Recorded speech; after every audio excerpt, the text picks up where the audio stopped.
Kyk net vinnig hier. Aletta Prinsloo het $100 sy gemaak, terwyl sy piesangbrood bak. Weet julle, ek besef nou net, dat ek eintlik vroeër moes begin het.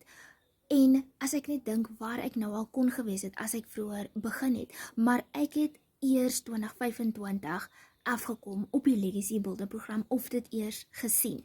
Ek het ook glad nie geweet dat jy met digitale produkte kan bemark en waar jy in dollars kan verdien en dat jy aanlyn besigheid kan hê wat 'n stelsel het wat 24/7 vir jou werk. Jy kan hierdie doen terwyl jy werk het. Wanneer jy 'n teebreek het of jou middagete het, dan kan jy hierdie doen want jy breek jou 2 ure op wat 15 minute, 20 minute, 30 minute soos dit jou pas. Jy pas dit in.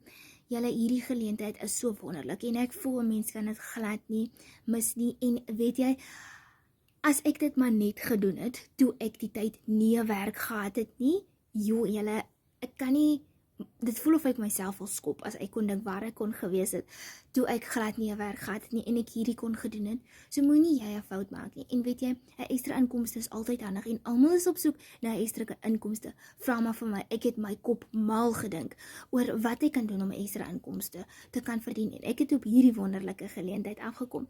Sit vir my, begin in die comments, as ek vir jou kan wys hoe jy kan begin, en ook $100 seil kan maak.